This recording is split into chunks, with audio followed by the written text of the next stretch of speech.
Uy, hello sa inyong lahat. Miss Neri po ito, maghahatid na naman sa inyo ng panibagong kwento. Pero bago yon, isang shoutout muna sa lahat ng listeners namin dyan sa Hong Kong, Japan at Canada na palagi raw nakatutok sa bawat uploads natin. Shoutout din po sa Avila family dyan sa Laguna. Balita ko wala raw silang pinalalampas na video natin at family bonding na raw nila ang pakikinig sa lahat ng channels natin araw-araw. Siguro marami na kayong alam na pangontra sa aswang ano? But kidding aside, maraming salamat po sa inyo from the bottom of our hearts. Anyway, medyo kakaiba at nakaka-excite pala tong kwento natin ngayon kaya pakinggan nyo hanggang dulo ha. At dahil dyan, tara na't simulan na natin ang ating kwento.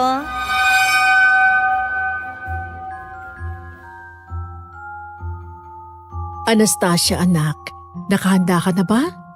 Magsisimula ng seremonya para sa huling hantungan ng abuela mo. Opo, Mama. Sa tingin niyo po ba, ayos niya itong suot kong itim na bestida? Oo naman anak, napakaganda mo nga Yun nga lang, halatang galing ka sa matinding pag-iyak. Namamagapang ilalim ng mata mo. Patawarin mo ako anak ha. Alam mo namang hindi namin ginusto ng papa mo na idamay ka sa sumpang nakatali sa pamilya natin. Kung pwede nga lang sanang ako na lang. Ma, napag-usapan na ho natin to, hindi ba? Wala ho kayong kasalanan. Huli na nang malaman niyong tungkol doon, kaya wag na ho kayong malungkot. Halina ho kayo at baka hinihintay na tayo ni Papa. Sandali anak. Ang totoo, gusto ko rin ipaalam sa iyo na nariyan sina Don Alberto kasama ang binatang anak niya. Hindi ko alam kung sino nag-imbita sa kanila iha, pero kung gusto mong paalisin ko sila. Wag na ho, Mama. Wala na rin naman ho tayong magagawa. Mukha namang hindi rin ako titigilan ng mga jablong yan hanggat hindi nila nakukuha ang gusto nila sa atin. Haharapin ko sila. Tayo na ho. Gusto mo bang yumaman? Paano kung may mag-alok sa'yo ng trabahong malaki ang sweldo at ang kailangan mo lang gawin ay magbantay ng isang lugar, pero hindi ka na pwedeng umalis doon kahit kailan? Tatanggapin mo ba o palalampasin mo na lang ang opportunity? Comment your answers para mapag-usapan natin yan. Isang magandang araw po sa inyong lahat. Tawagin niyo na lang po akong Tasha. Hindi ko po tunay na pangalan. Actually, binago ko po ang lahat ng pangalan ng mga taong involved sa kwentong ito para na rin protektahan ang kanilang privacy. Kahit ang totoo, hindi ko rin naman sila kilala personally. Itong kwentong ito po kasi ay na-share lang din sa akin ng isa sa mga naging workmate ko nung nagtrabaho ko bilang sales lady sa isang mall nung nag-working student pa ako. Karanasan daw ito ng lolo niyang si Severino na nangyari ilang dekada nang nakalilipas sa isang liblib na probinsya dito lang din sa Luzon. Ay nako bata, sinasabi ko na sa'yo. Ay habang maaga pa, bawiin mo na yung aplikasyon mo sa mansyong yon. Kung gusto mo, ipapasok na lang kita sa trabaho ng asawa ko sa pabrika ng yelo. Ay, mabigat ang gawain pero sigurado namang uuwi ka ng buhay. Ay, oo nga naman, Sem. Kesa naman doon ka pumasok sa pamilya ng mga vampira. Ay, Diyos ko! Baka isang araw wala ka ng dugo paglabas mo. Sayang ang kakisigan mo kung magiging hapunan ka lang ng mga halimaw na yon. Vampira agad, Aling Clarita. Kakapanood nyo lang yata yan ng mga pelikula Wala naman pong vampira dito sa Pilipinas. Aswang pa siguro, baka maniwala ako. Anong pelikulang sinasabi mo dyan? Totoo ang sinasabi namin, iho. Ay, huwag kang masyadong matapang. Abay, bata ka pa. Marami ka pang hindi alam sa baryong to. Teka nga po, Aling Pilar, Aling Clarita. Bakit nyo naman nasabing mga vampirang nakatira dun sa malaking bahay? May nakagat na ba sila dito sa lugar nyo? May pinatay na ba sila? Wala pa namang nakakagat. Pero isipin nyo ga, bakit ba hindi sila lumalabas ng mansyon?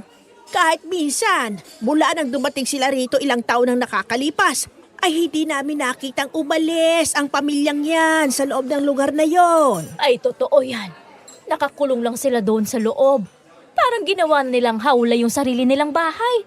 Hindi nga namin alam kung paano sila kumakain at kung saan sila kumukuha ng mga supply nila.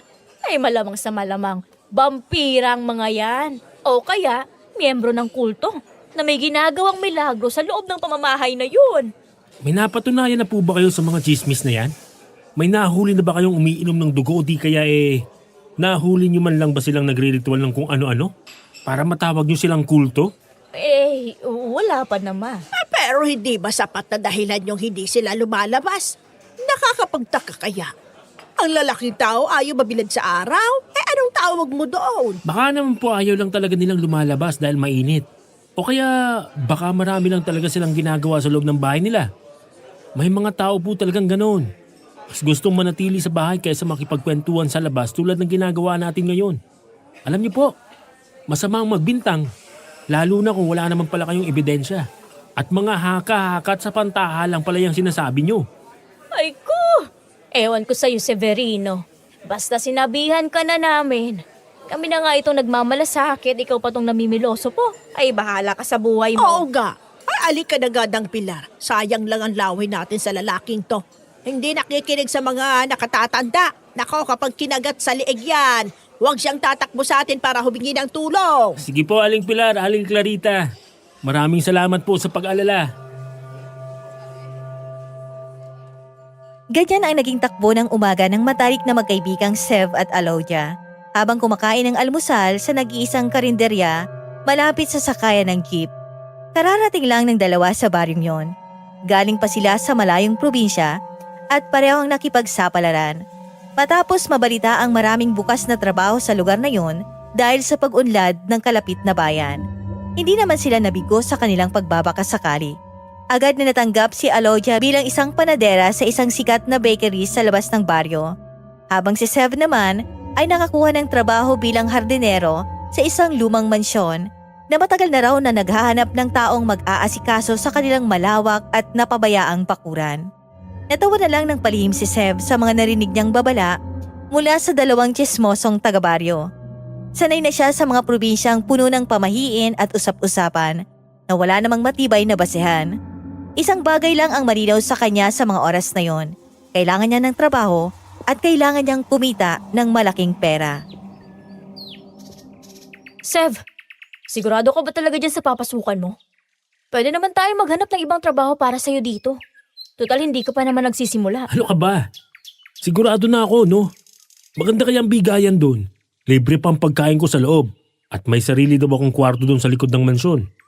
Makakaipon na ako ng mabilis nito. Wala sa sweldong inaalala ko. Narinig mo naman yung sinabi ni na Aling Pilar kanina, di ba? At naniwala ka naman sa mga chismosang yun. Wala lang magawa sa buhay ang mga yun. Kaya kung ano-anong kwentong kinakalat sa baryo. Hindi naman sa naniniwala ako sa vampira o kulto. Alam mo namang pareho tayong walang tiwala sa ganyan. Pero napagmasdan mo ba yung paligid habang papalapit tayo dun sa mansyon, Sev? Wala man lang ibang bahay na nakatayo dun. Nakakatakot tingnan. Ang alin ba nakakatakot doon? Tahimik nga eh. Presko pang hangin. Malayo sa gulo. Halos balutin na kaya ng matataas na baging yung buong pader at yung mismong bahay.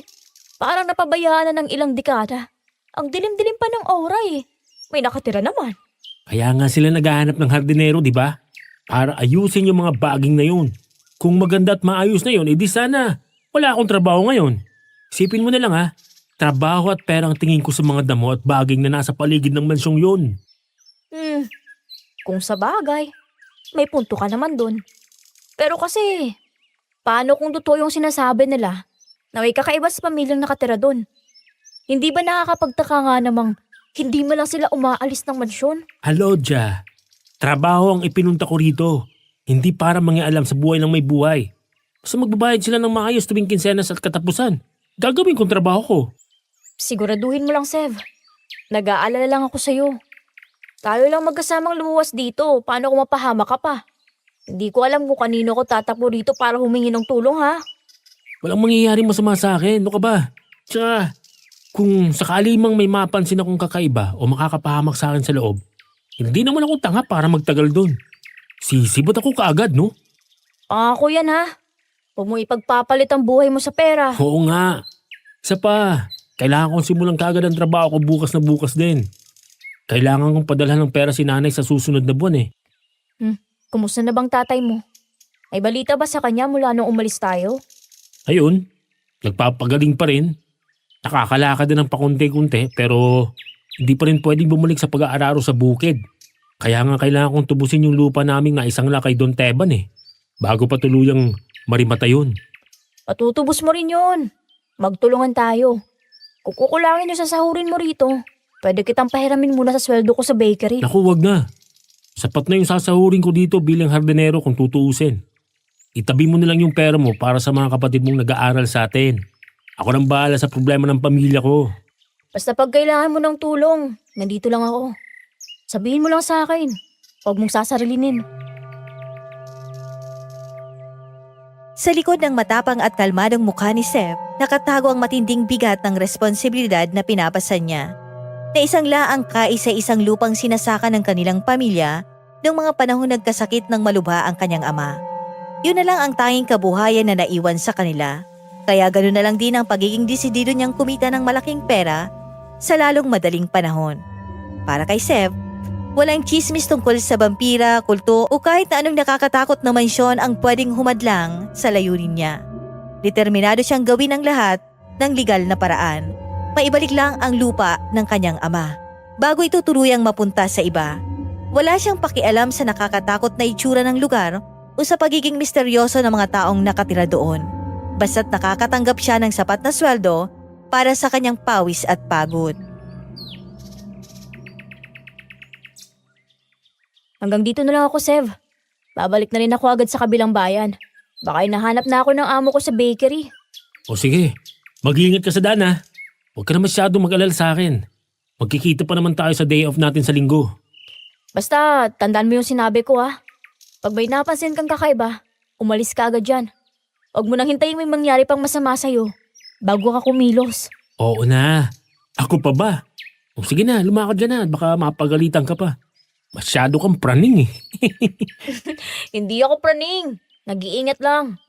Galingin mo sa unang araw mo ha. Huwag kang makikipagbasag ulo sa loob.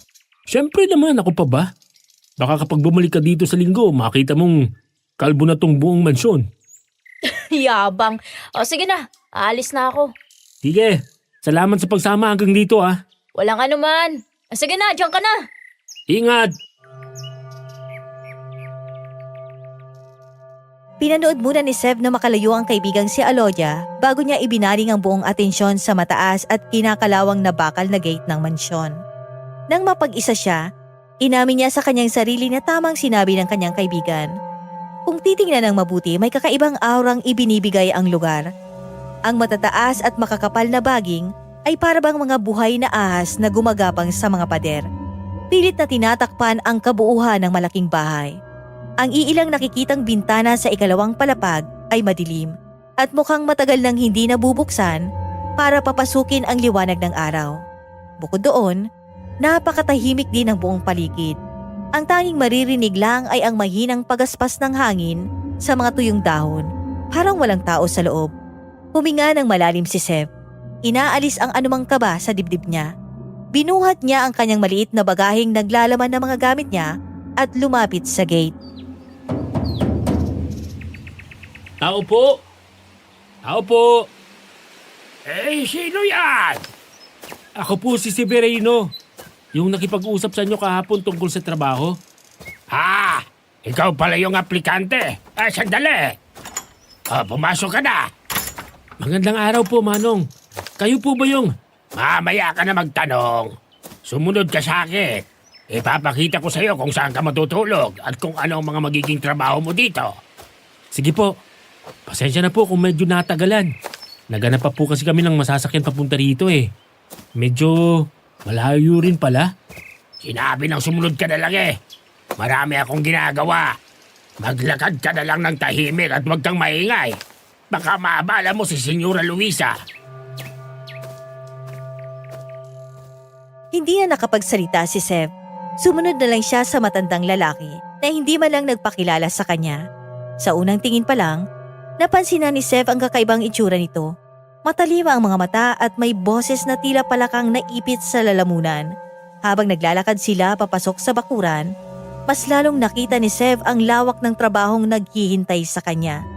Ang mga damo ay lampas tuhod na, ang mga puno ay hindi na naaalagaan, at ang mga baging ay parang nilalamo na ng buo ang mansyon. Gayunpaman, sa kabila ng magulo at madilim na paligid, hindi nakaramdam ng takot si Sev. Nakaramdam siya ng hamon.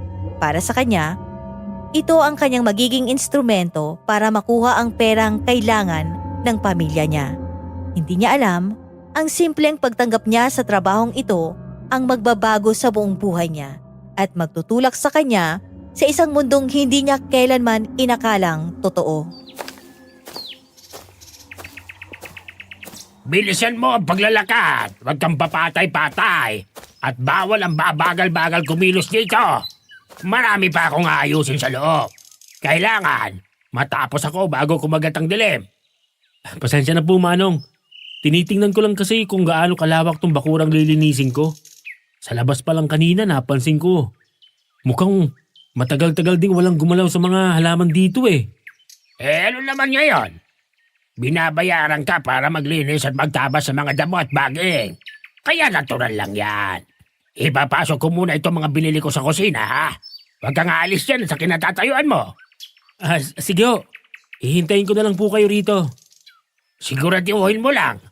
Huwag kang magkakamaling magpalaboy-laboy sa loob ng mansyon kung ayaw mong mapalayas ng wala sa oras. Diyan ka lang. Oo, Manong. Wala po akong pupuntahan. Pungit naman matandang to.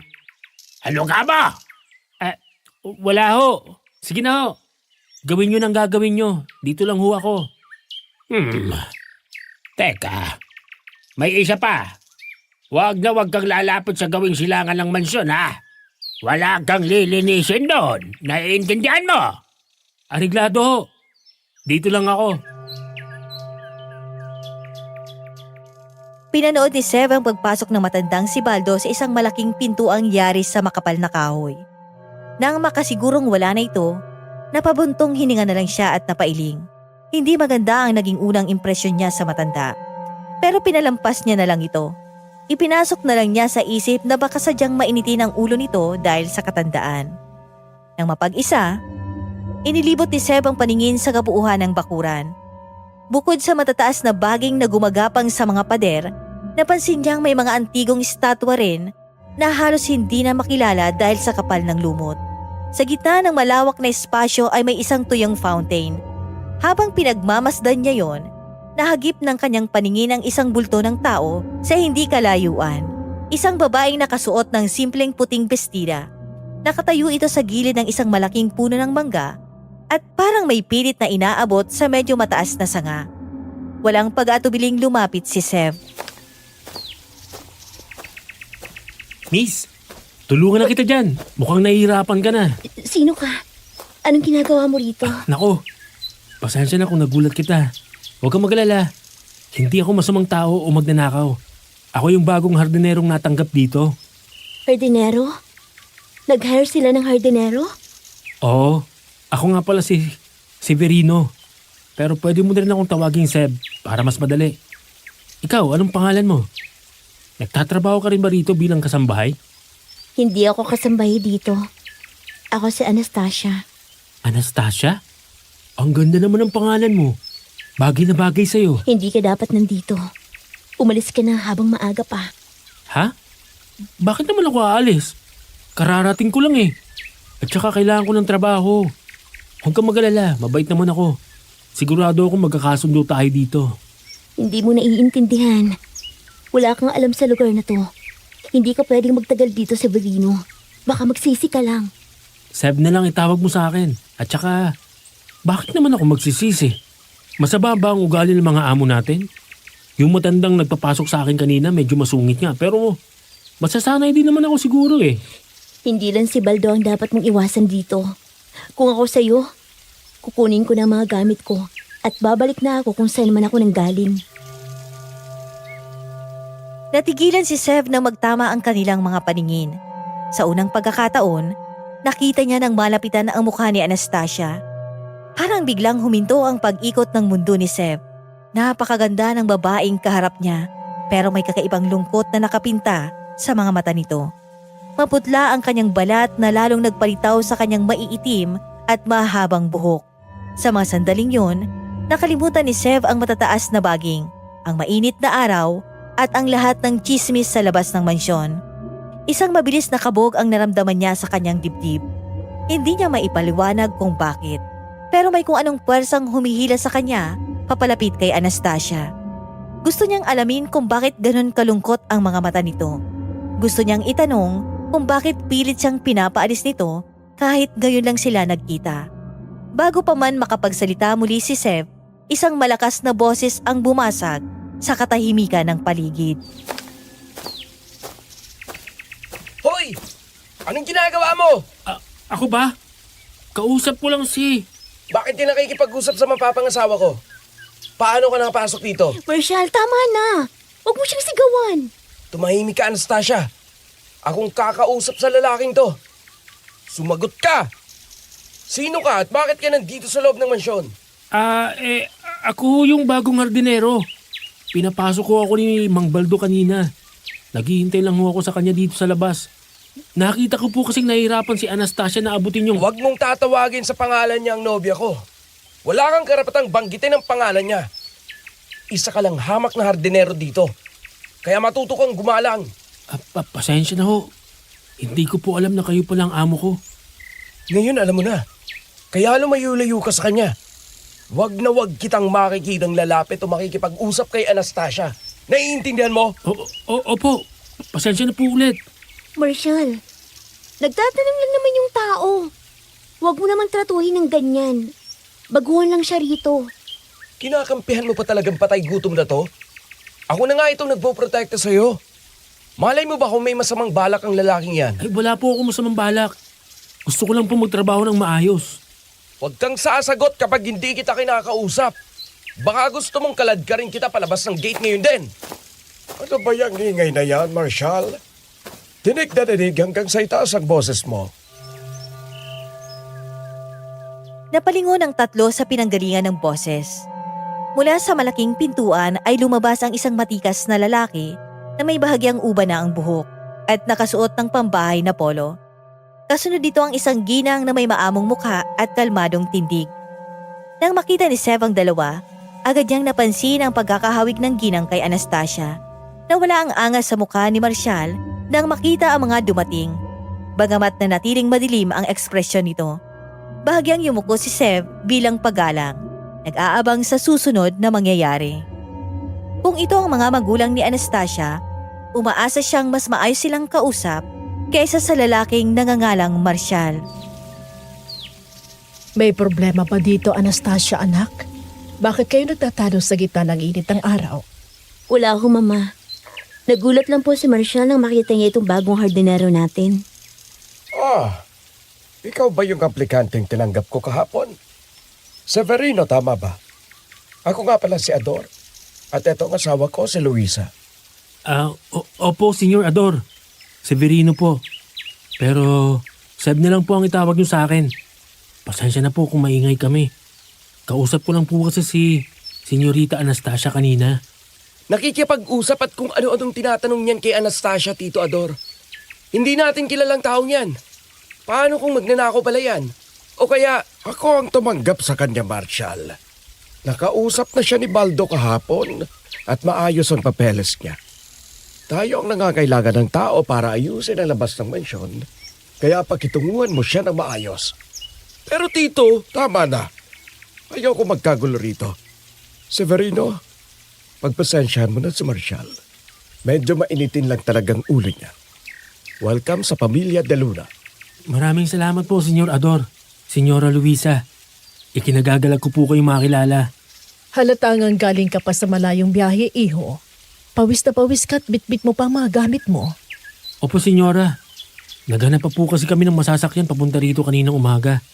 Dahil kinuha ko ulit itong mga gamit ko doon sa kaibigan ko. Pero handa na po ako magsimula sa trabaho ngayon din. Sabihin niyo lang po kung saan ako mag-uumpisa. Huwag na muna ngayon. Galing ka pa sa biyahe. Mas maigi kung magpahinga ka muna. Bukas ka na magsimulang maglinis ng bakuran. Naku, nakakahiya naman po. Gusto ko po sanang sulitin yung unang araw ko para marami na po akong matapos. Hindi na kailangan, Severino. Gusto kong gamitin mo ang araw na ito para maging pamilyar ka sa buong mansyon. Ikutin mo ang paligid. Alamin mo kung saan ang mga daan at kung saan ka pwedeng kumuha ng mga kagamitan. Importante kabisado mo ang lugar bago ka magtrabaho. Kung ganun po, sige po. Maraming salamat po sa pag-unawa. Bahagyang gumaan ang pakiramdam ni Sev. Taliwas sa mga kwento ni Naaling Pilar at Clarita sa karinderya, napatunayan niyang normal naman palang kausap ang pamilya Di Luna. Mabait at makatarungan si Senyor Ador at mukhang napakalumanay din ni Senyora Luisa. Ang tanging problema lang na nakikita niya ngayon ay itong si Marshall na walang tigil sa pagbibigay sa kanya ng masasamang tingin. Higit pa doon, patuloy na bumabagabag sa isip niya si Anastasia. Mapapangasawa na pala ito ng aroganteng lalaking yon. Isang purot ng panghihinayang ang naramdaman ni Seb. Dahil doon, pilit niyang ipinilig ang kanyang ulo para alisin ang mga isiping yon sa utak niya. Hindi siya pumunta doon para maghanap ng pag-ibig o mangialam sa relasyon ng iba. Nandun siya para sa lupa ng kanyang ama. Ay, nandito pala kayong lahat. Senyor, senyora, ipinapasabi ho ni Baldo na handa na raw ang tanghalian sa loob. Sige, Densyo. Susunod na kami. Nga pala, eto si Severino, ang bago nating hardinero. Ikaw na ang bahalang magpakita sa kanya ng kwarto niya, dyan sa likod, at mukhang abala pa si Baldo. Ay, opo, senyor. Walang problema. Halika rito, bata. Huwag kang mahiya sa akin. Maiwan na namin kay Rito. Anastasia, sumunod ka na sa loob. Marshall, halika na rin. Susunod na ako dito. May titingnan lang ako sa kotse ko. Sige ho. Ma, Papa, tayo na po. Abay, mukhang batak ka sa trabaho, bata. Sa tikas pa lang ng katawan mo, alam kong pwede ka nang isabak sa gyera. Ang gaganda nitong braso mo, oh. Ako nga pala si Denso, ang punong katiwala at all-around boy dito sa mansyon. Kinagagalak ko po kayo makilala, Mang Denso. Seb na lang po. Seb, ayos. Halika na, sumunod ka sa akin para mailapag mo na yung bagahe mo. Huwag mo nang pansinin yung nakasimangot na kapring yon. Ganyan talaga yan pag nagugutom na. O, tayo na. May sinasabi ka ba, tanda? Ay, wala po, Senyorito Marshall. Sabi ko nga ho, ang ganda ng sikat ng araw ngayon. Sige na ho, at baka lumamig pa yung pagkain nyo sa loob. Mang Denso, baka mapagalitan tayo niyan. Tara na po. Hayaan mo yung ugok na yon. Lagi talagang mainit ang ulo niyan. Parang pinagsakluban ng langit at lupa. Halika na nga dito sa likod, baka mahawa pa tayo sa init ng ulo niyan. Sige po. Mukhang mababait naman po pala sina Senyor Ador at Senyora Luisa. Mabait talaga yung mga yon. Sila ang pinakamabait na among makikilala mo. Lalo na si Senyorita Anastasia.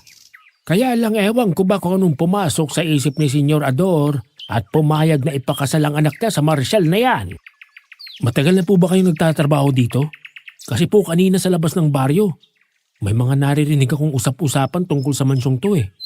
Ay nako, naniwala ka naman sa mga chismosang taga rito. Kesyo vampira daw, kulto daw. Mga walang magawa sa buhay ang mga yan. Dito na ako tumanda sa mansyong ito. Huwag mo na silang pansinin. Yun nga rin po ang naisip ko. Kaya hindi ko na lang po pinansin yung mga chismis. Eh tama yan. Basta't sundin mo lang ang trabaho mo. Huwag kang makikialam sa mga bagay na hindi mo nasaklaw at siguradong tatagal ka rito. O nandito na tayo. Etong magiging kwarto mo. Maayos po pala tong kwarto, Mang Denso. Akala ko po, doon ako sa parang bodega matutulog. Hindi naman ginagawang hayop ng pamilya Di Luna ang mga empleyado nila. May sariling banyo dyan sa gilid. Ang kusina natin ay doon lang sa kabilang pinto. Libre ang kain, kaya huwag kang mag-alala at hindi ka magugutom dito. Maraming salamat po talaga. Malaking tulong po ito para makapagpadala ko ng buo sa pamilya ko sa probinsya. O siya, sige na. Ayusin mo na yung mga gamit mo. Hayaan mo munang humupa yung init bago ka umikot sa labas para maging pamilyar sa paligid. Gaya ng utos ni Senyor. Babalik na muna ako sa loob para asikasuhin yung mga hugasin, ha? Sige po, Mang Denso. Susunod po ako sa kusina mamaya. Siya, sige. Magpahinga ka muna dyan. Nang maisara ni Mang Densyo ang pinto, agad na inilapag ni Sev ang kanyang bagay sa isang bakanting silya. Umupo siya sa gilid ng maliit na kama at napahinga ng malalim. Halo-halo ang nararamdaman niya. Sa isang banda, masaya siya dahil maayos ang nakuha niyang trabaho at libre pang tirahan at pagkain. Napakabuti ng trato sa kanya ng mag-asawang De Luna at maging si Mang Densyo. Pero sa kabilang banda, hindi niya maalis sa isip niya ang mukha ni Anastasia. Ramdam niya ang kalungkutan ng dalaga na tila ba nakakulong ito sa isang sitwasyong hindi nito gusto. Higit pa doon, ang pag-eksena ni Marcial ang talagang sumira sa araw niya. Malinaw sa kanya na hindi magiging madali ang pananatili niya sa mansyon kung patuloy siyang pag-iinitan nito. Tumayo si Seb, imbis na matulog at magpahinga gaya ng bilin ni Senyor Ador, nagpasya siyang ilibot na ang kanyang paningin sa paligid. Bilang magsasaka, ugali na niyang suriin agad ang mga lupang tatamnan o lilinisin niya. Napansin niyang grabe rin ang naging pagpapabaya sa likod bahay. Mas matataas pa kasi ang mga talahib doon kaysa sa harap ng mansyon. Sigurado marami ng ahas at mga insektong nananahan doon. Naglakad-lakad si Seb palayo sa kanyang kwarto. Tinatahak ang masukal na likuran ng mansyon. Patuloy niyang hinahawi ang mga baging na nakaharang sa kanyang daan at ang mga nagtataasang talahib na halos lampas na sa dibdib niya. Lalo siyang namangha dahil sobrang lawak pa pala ng espasyo doon sa likuran kumpara sa harapan. Pero habang palayo siya ng palayo sa mismong bahay, napansin niyang para bang bumibigat ang hangin at tila nag-iiba ang amoy ng paligid. May naaamoy siyang parang pinaghalong insenso at lumang kahoy na sinusunog. Habang nagpapatuloy siya sa paghawi ng mga talahib, biglang nahinto ang kanyang mga kamay nang makita niya ang isang malaking istrukturang nagkukubli sa gitna ng masukal na damuhan. Nanlaki ang mga mata ni Seb sa kanyang nadiskubre. Sa gitna ng makakapal at matataas na talahib, nakatayo ang isang lumang sementadong puntod. Pero hindi ito tulad ng ordinaryong libingan na makikita sa mga sementeryo. Ang buong paligid at ibabaw ng puntod ay napapalibutan ng makakapal na bakal na rehas, parang isang malaking kulungan ng aso. Pero ang nasa loob ay sementadong nitso. Wala itong krus at higit sa lahat, walang nakasulat na pangalan o lapida para kilalanin kung sino ang nakahimlay doon. Kumunot ang noo ni Seb. Pilit niyang sinilip ang loob ng rehas na bakal para tingnan kung may iba pang detalye. Pero wala siyang nakita kundi ito yung mga dahon at lumot. Teka, bakit naman kayo nakakulong ang patay? Tsaka, puntod nga ba to? Wala namang pangalan. Para saan kaya itong mga rehas na to? Seb, anong ginagawa mo rito sa likuran? Ay, Mang Densyo, kayo ho pala. Pasensya na ho. Tinitingnan ko lang kung gaano kakapal itong mga talahib na tatabasin ko bukas. Medyo malawak din po palang sakop ng bakuran dito sa likod. Abay, sinabi nang huwag kang lalayo sa kwarto mo eh. Hindi ba't binilinan ka na ni Baldo kanina na diyan ka lang sa paligid ng tulugan mo? Oo, kaya lang ho Mang Densyo, sabi ni Senyor Ador, dapat daw maging pamilyar ako dito bago ako magtrabaho. Pasensya na po ulit. Isa pa, nakasanayan ko na ho kasing inililibot ang paningin ko sa buong lugar na tatrabahuhin ko bago ako mag-umpisa. Para naman ho alam ko kung saan ako magsisimula bukas ng umaga.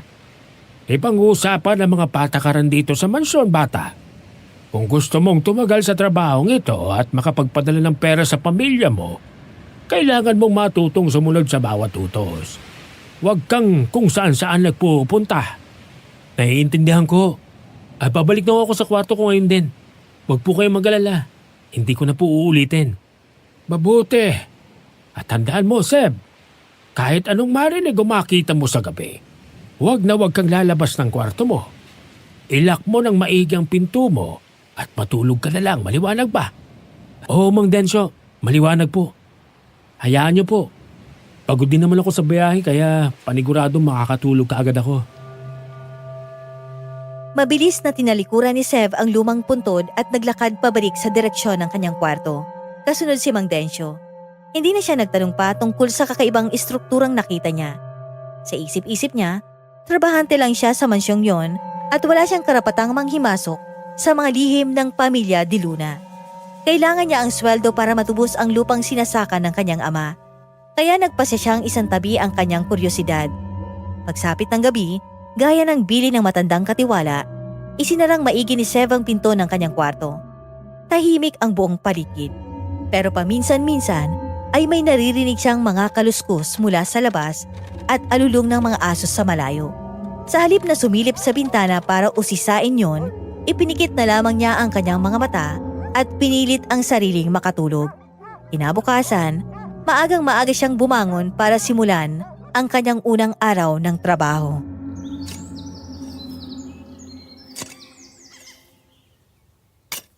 Siguraduhin mo ang pantay ang pagkakagupit mo dyan sa mga baging na nakadikit sa pader. Ayaw ni Senyorador ng balahurang trabaho. Oo, Manong Baldo. Tatapusin ko muna itong linisin mula sa ibaba. Tapos ay kukuha po ako ng hagdan mamaya para maabot ko yung mga nasa itaas na bahagi ng pader. Bilisan mo ang kilos mo. Pagkatapos mo dyan sa harapan, lilinisin mo rin ang mga tuyong dahon sa paligid ng fountain. Tapos ay magbubulot ka ng dabo sa gilid ng pasilyo. Ariglado, wala po kayong aalalahanin. Sanay po ako sa ganitong trabaho. Matatapos ko to bago maghapon. Titingnan natin. Huwag puro salita. At isa pa, paalala ko lang ulit sa'yo, ha? Huwag na huwag kang pupunta sa gawing silangan ng mansyon. Oo, tatandaan ko po yan. Dito lang po ako sa harap at sa mga lugar na inuutos nyo sa akin. Sige. Aasikasuhin ko na mga kailangan sa kusina. Kapag kailangan mo ng tubig, doon ka lang dumaan sa likurang pinto. Huwag kang papasok sa main door. Sige ho, Mang Baldo. Salamat. Tahimik na ipinagpatuloy ni Sev ang kanyang gawain nang umalis si Baldo. Hindi niya hinayaang maapektuhan siya ng masamang tabas ng dila ng matanda. Para sa kanya, mas mabuti ng tahimik siyang nagtatrabaho kesa makipagtalo. Habang abala siya sa pagputol ng makakapal na baging na gumagapang sa malalaking haligi ng mansyon, napansin niyang napakatigas ng mga sanga nito. May lumalabas ding kakaibang katas mula rito na kulay kalawang at may bahagyang malansang amoy. Napakunot ang noon ni Seb. Bilang isang taong lumaki sa bukid at pamilyar sa iba't ibang uri ng halaman, ngayon lang siya nakakita ng ganitong klaseng baging. Pero imbes na mag-isip ng kung ano-ano, pinunasan na lang niya ang pawis sa kanyang noo at ipinagpatuloy ang pagtatabas. Makalipas ang ilang oras, habang nililinis niya ang mga nagupit na sanga sa ibaba, narinig niya ang pagdating ng isang sasakyan mula sa labas ng mataas na gate.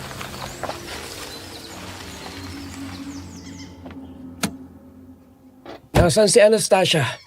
Sabihin mo sa kanyang lumabas siya rito at salubungin ako. Magandang umaga po, Senyorito Marshall. Nasa loob po si Senyorita. Nagbabasa po yata sa aklatan. Tatawagin ko po ba? Hindi na. Ako nang papasok. Palaging nagkukulong sa kwartong babaeng yon. Siguraduhin niyo lang na nakahanda ang tanghalian ko. Dahil dito ako kakain ngayon. Opo, Senyorito. Ipasasabi ko ho kaagad sa kusina. Magandang umaga po, Senyorito Marshall. Tumabi ka nga dyan sa dinadaanan ko. Puro kalat itong harapan ng mansyon. Bakit hindi mo linisin ng maayos? Nililinis ko na ho. Tinatapon ko na lang ho itong mga natabas na baging sa likuran. Nangangatwiran ka pa. Umayos ka ng kilos mo. Kung ayaw mong ipasiba kita kay Tito Ador ngayon din. Yumuko ng bahagya si Seb at umatras. Hinayaan ang nag-aalab na si Marshall na dumaan papasok sa mansyon. Maigpit ang hawak ni Seb sa kanyang gunting panghalaman, pero nanatiling kalmado ang kanyang mukha. Pinigilan niya ang kanyang sariling magsalita pa o ipagtanggol ang kanyang sarili. Malinaw sa kanya na walang maidudulot na mabuti kung papatulan niya ang kayabangan ng nobyo ni Anastasia. Nang makapasok na si Marshall, nakita niyang palihim na napailing si Mang Densyo habang nagwawalis sa kabilang gilid. Ipinagpatuloy ni Seb ang kanyang ginagawa. Paglipas ng ilang minuto, lumipat siya sa gilid ng mansyon malapit sa mga malalaking bintana ng sala para doon naman magtabas ng mga nakakalat na halaman. Dahil bukas ng bahagya ang isa sa mga bintana, hindi sinasadyang umabot sa kanyang pandinig ang usapan mula sa loob. Patuloy siyang nagtrabaho nang walang ingay, pero nakatuon ang atensyon niya sa mga boses. Hindi na pwedeng ipagpaliban nito, Tito Ador. Sabi ng papa, kailangang matuloy ang kasal namin ni Anastasia bago sumapit ang kabilugan ng buwan sa susunod na linggo. Marshall, alam mong nagdadalamhati pang anak ko sa pagkamatay ng lola niya. Hindi natin pwedeng pilitin si Anastasia habang nagluluksa pa siya. Bigyan niyo pa kami ng konting panahon. Wala na tayong panahon. Tito, huwag niyong kalimutan ang pinag-usapan natin. Buhay ng pamilya niyo ang nakasalalay dito. Kung hindi dahil sa pamilya namin, matagal na sana kayong patay lahat dito. Nakikiusap kami, Marshal. Huwag mo naman sanang pagbantaan ang asawa ko. Ginagawa namin ang lahat para kausapin si Anastasia. Pero alam mo namang hindi madali sa kanya na tanggapin ang lahat ng ito. Pues, pilitin ninyo siya. Dahil kapag hindi natuloy ang kasal sa itinakdang araw, babawiin ng papa ko ang proteksyong ibinibigay namin sa inyo. Tingnan natin kung hanggang saan ang itatagal ninyo kapag nagsimula na kayong tumutupad kami sa usapan, Marshal. Matutuloy ang kasal. Kakausapin ko ulit si Anastasia mamaya. Huwag mo na kaming takutin dahil alam kong obligasyon namin sa inyo. Mabuti kung ganon. Sabihin ninyo sa anak ninyo, mag-aayos siya ng sarili niya. Aalis kami mamayang hapon. Ipapasyal ko siya sa bayan para mamili ng mga gagamitin niya sa kasal. At wag na wag niyang susubukang tumakas. Dahil alam niyo kung anong kaya kong gawin. Unti-unting lumayo si Seb mula sa bintana para hindi siya mahuling nakikinig. Bumilis ang tibok ng kanyang puso sa mga narinig niya. Bagamat pinili niya maging tahimik at mapagmasid na tauhan lang sa mansyon, tila kusang inilalapit sa kanya ang mga piraso ng palaisipan. Ritual, proteksyon mula sa pamilya ni na Marshal. Mukha may mga bagay nga yata talagang itinatago ang mga ito gaya ng kumakalat na chismis. Dahil doon, kahit papano ay mas malinaw na sa kanya kung bakit gano'n na lang kalungkot ang mga mata ni Anastasia nang una niya itong makita. Mukhang nakatali sila sa isang kasunduang hindi nila matakasan. Medyo nakaramdam siya ng simpatsya sa kanila dahil halos magkapareho sila ng sitwasyon. Gayunpaman, nanatili siya sa kanyang desisyon na huwag makialam. Mahigpit niyang idinikdik sa sarili na nandun lang siya para mag-ipon ng pera para sa pamilya niya, hindi para maging bayani sa problema ng iba. Nagpatuloy siya sa paglilinis hanggang sa lumipas ang maghapon. Pagsapit ng gabi, pagod na pagod si Seb na dumiretso sa kanyang kwarto matapos kumain sa kusina. Nanlalambot ang kanyang mga braso at binti dahil sa buong araw na pagbubuhat at paglilinis. Humiga siya sa kanyang kama at tumitig sa kisame. Iniisip niya kung kumusta na kaya ang kanyang ama sa probinsya. Saglit siyang napangiti nang maisip na makakapagpadala na siya ng kanyang unang sahod para sa pagpapagamot nito. Kapikit na sana ang kanyang mga mata nang makarinig siya ng mahihinang hikbi mula sa labas ng kanyang bintana. Sa una ay inakala niyang tunog lang yon ng hangin o di kaya ay ngumingiyaw na pusa, pero nang tumagal ay naging malinaw na boses yon ng isang babaeng umiiyak. Dahan-dahan siyang bumangon at sumilip mula sa maliit na siwang ng kanyang bintana. Sa ilalim ng liwanag ng buwan, nakita niya si Anastasia. Nakaupo ito sa isang lumang sementadong bangko, hindi kalayuan sa kanyang kwarto. Nakayuko ito at pilit na tinatakpan ang kanyang muka para hindi lumika ng malakas na ingay.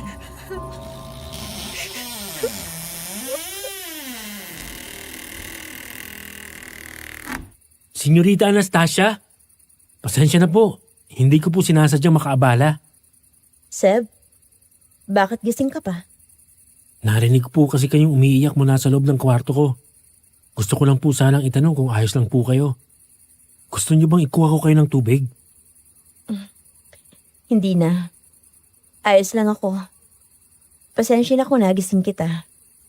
Babalik na rin ako sa loob ng mansyon ngayon. Huwag po kayong magalala. Hindi naman po ako nagising ng dahil sa inyo. Hindi pa po talaga ako nakakatulog. Kung gusto niyo po munang magpahangin dyan, sige lang po. Dito lang po muna ako sa malayo kung kailangan niyo ng tulong. Bakit hindi ka pa natutulog? Maaga pang trabaho mo bukas. At saka isa pa, hindi ka ba sinabihan ni Baldo na bawal lumabas ang mga trabahante kapag ganitong oras na? Sinabihan naman po. Kaya lang hindi ko kayo matiis eh. Kung ayaw niyo po ako magsalita, mananahimik na lang po ako rito. Gusto ko lang po makasigurong ligtas kayo makakabalik sa loob mamaya. Gabi na ho kasi. Napakabait mo, Seb. Pero hindi mo kailangan gawin to. Hindi mo kailangan mag-alala sa akin. Sanay na ako sa ganito. Wala pong taong nasasanay sa kalungkutan, senyorita. Namamanhid lang po siguro pero hindi nasasanay. May nangyari po ba kanina nung umalis kayo kasama si Senyorito Marshal? Wala naman. Inikot niya lang ako sa bayan. Pinagtinginan kami ng mga tao. Alam mo ba yung pakiramdam na para kang isang palamuti na ipinaparada niya para makita ng lahat na pagmamay-ari niya ako? Ganon ang naramdaman ko kanina. Naiintindihan ko. Mahirap nga akong makasama ang isang taong ang tingin sa inyo ay isang bagay lang at hindi isang tao. Kung alam mo lang, Seb. Kung alam mo lang kung gaano ko gustong tumakbo palayo sa lugar na ito. Gusto kong kalimutan ang pangalan ko, ang pamilya ko, at ang lahat ng responsibilidad ko. Pero hindi ko magawa. Kasi po nag-aalala kayo sa mga magulang nyo na baka mapahamak sila kapag umalis kayo. Paano mo nilaman yan? May narinig ka ba? Pasensya na po. May narinig po kasi akong konting pag-uusap nila kaninang hapon. Habang nagtatabas po ako sa gilid ng bintana sa sala. Hindi ko po sinasadya. Saglit na natigilan si Anastasia at tumitig kay Seb. Inaasahan ni Seb na magagalit ito o isusumbong siya sa mga magulang dahil sa pakikinig niya. Pero nakita niya ang paglambot ng ekspresyon nito. Wala siyang nakitang takot o galit sa mga mata ng dalaga, kundi tila isang pakiusap na maunawaan siya nito. Nanatiling nakatayo si Seb sa kanyang pwesto. Iginalang ang distansya nila sa isa't isa para hindi siya magmukhang naghihimasok siya sa emosyonal na estado ng babae. Matapos ang ilang sandali ng katahimikan, muling nagsalita si Anastasia, mas mahinahon kesa kanina.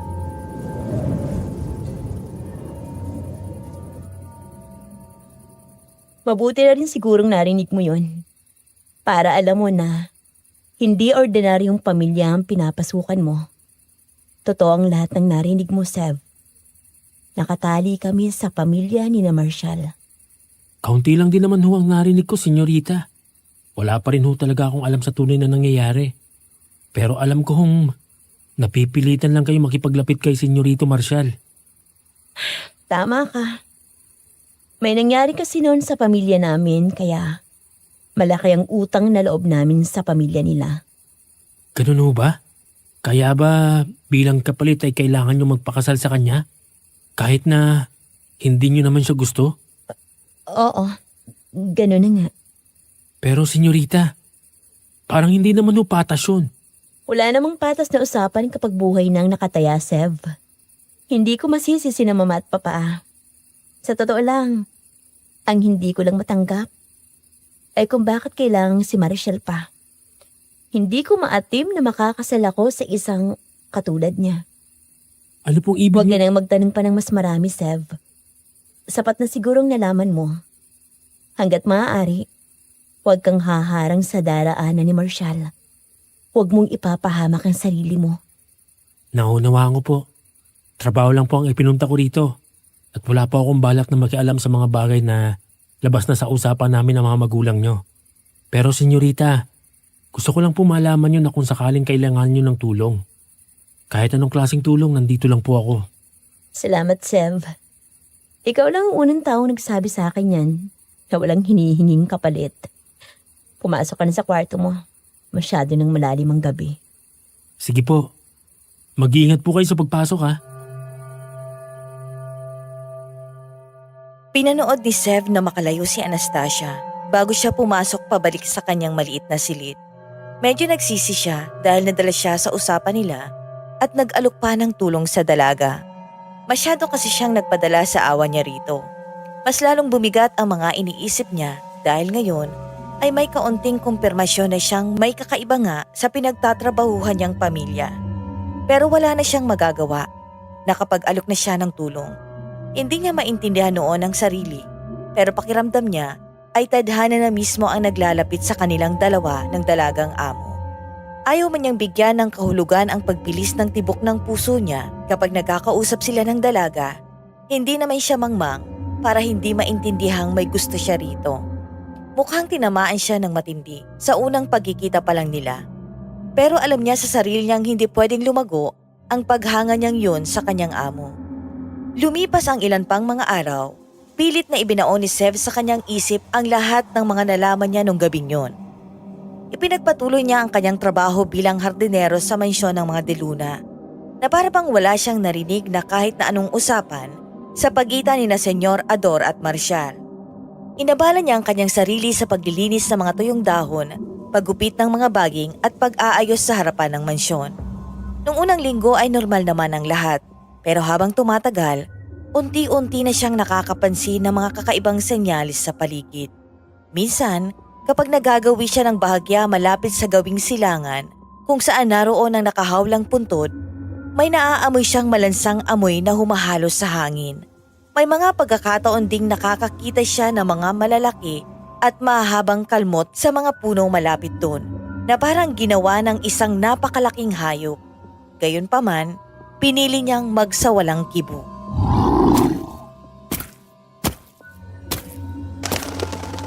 Isang gabi habang nakahiga si Sev sa kanyang kwarto, bigla siyang nagising dahil sa isang kakaibang ingay mula sa labas. Nagsimula ito sa isang mababa at tila nagpipigil na pag-angil na sinundan ng malalakas na pagaspas ng mga pakpak. Hindi ito tunog ng ordinaryong ibon. Napakalakas ng tunog ng hangin na nililikha nito na para bang may isang malaking nilalang na pabalik-balik na umiikot sa itaas ng mansyon. Pagkatapos nun, narinig niya ang mabibigat na yabag sa lupa. Mga yabag na naglalakad sa paligid ng bakuran na tila ba may nagroronda at nagbabantay. Napalunok si Sev. Tiningnan niya ang pintuan ng kanyang kwarto para siguraduhing nakasara itong maigi. Gustong-gusto niyang silipin mula sa bintana kung ano ang nasa labas pero pinigilan niya ang kanyang sarili. Hinila niya ang kumot hanggang sa kanyang ulo at pinilit na lang na matulog. Kahit pa halos lumabas na ang puso niya sa sobrang kaba.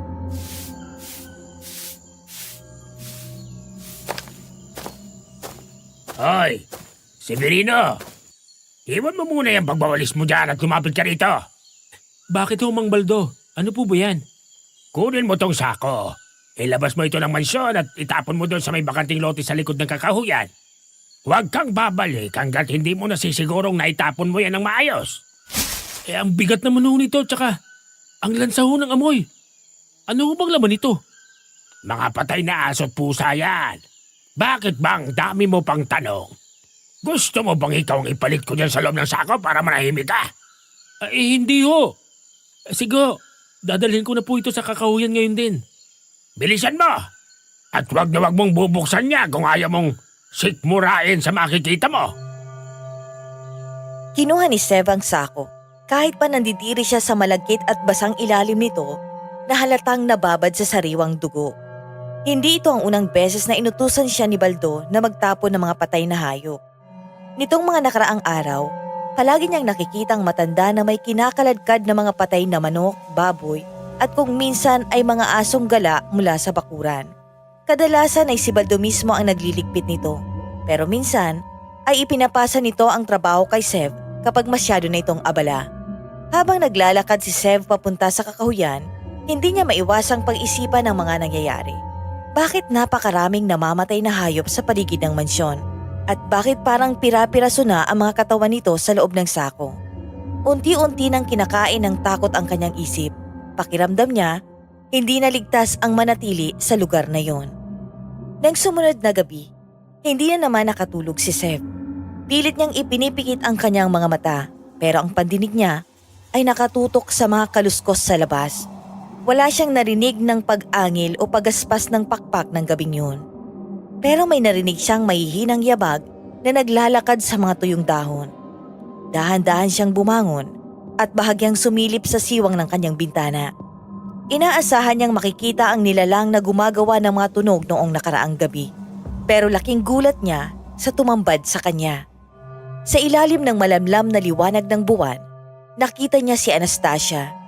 Nakasuot ito ng isang mahaba at itim na bestida.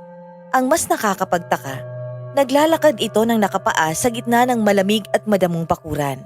Nakayuko lang ang dalaga at mabagal na umiikot sa paligid ng mansyon, na para bang may hinahanap o may pinagmamasdan sa lupa. Gustong-gusto ni Sev na buksan ang pinto at lapitan ito para tanungin kung ano ang ginagawa nito sa labas sa kalagitnaan ng gabi. Pero naalala niya ang mga sunod-sunod na babala sa kanya. Kailangan niyang intindihin ang sarili niyang trabaho. Wala siyang karapatang makialam, lalo na sa mga kababalaghang dinadanas niya sa magkakasunod na gabi mula nang dumating siya sa mansyong yon. Kaya imbes na lumabas, Napabuntong hininga na lang si Sev at bumalik sa kanyang kama.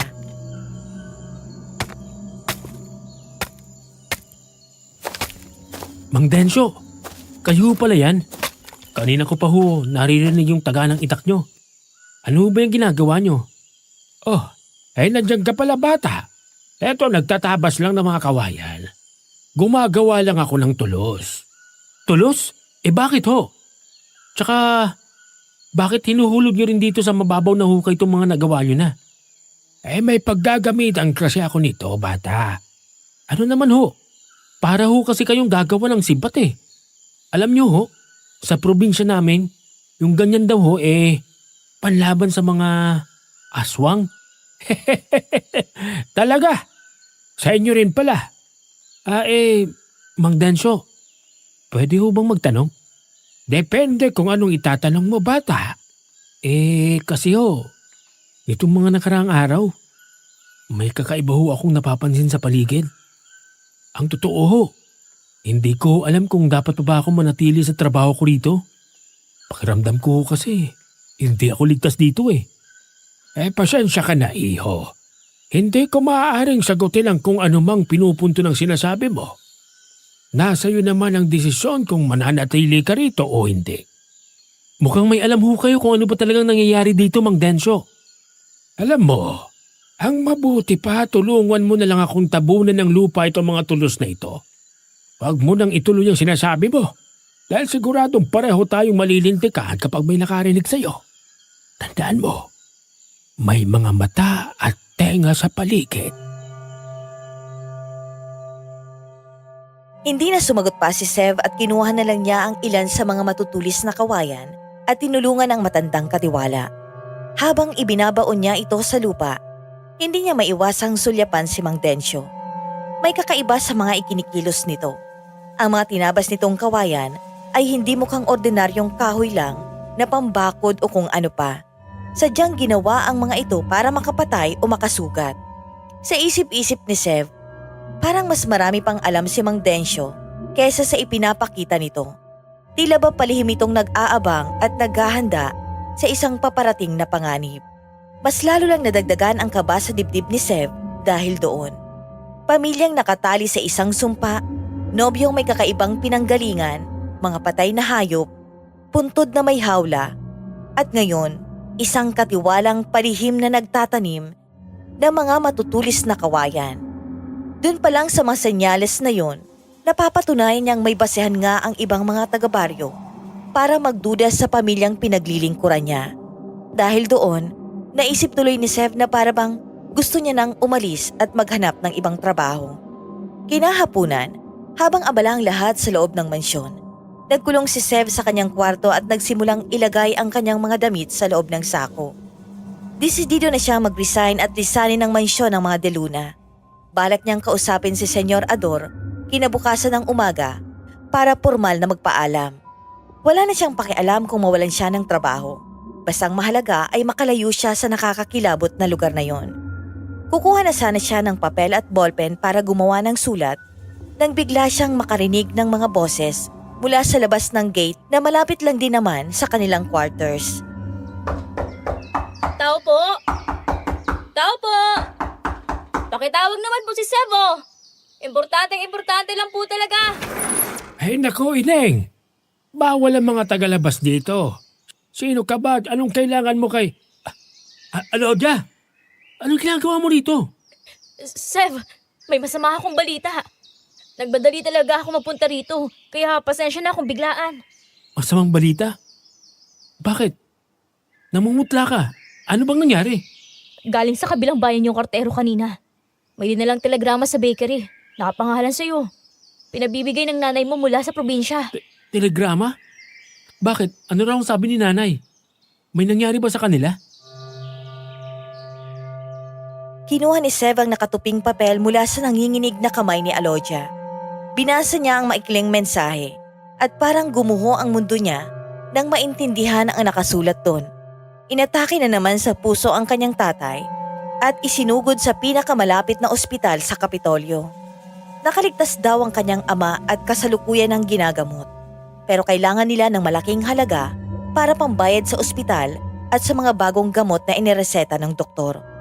Kung hindi sila makakapagbayad agad, hindi nila pwedeng ilabas ang pasyente at patuloy na lalaki ang bill nila. Diyos ko, paano nangyari to? Akala ko pa nagpapagaling na si tatay sa bahay. Hindi ko rin alam, Sev. Siguro dahil sa kakaisip, dun sa utang nyo kay Don Teban. Ano nang gagawin mo ngayon? Hindi ko alam, Alodia. Hindi ko alam. Eksaktong magre-resign na sana ako bukas dito sa mansyon dahil may mga hindi magandang nangyayari dito. Aalis na sana ako eh. Magre-resign ka? Paano yung pambahay nyo sa ospital?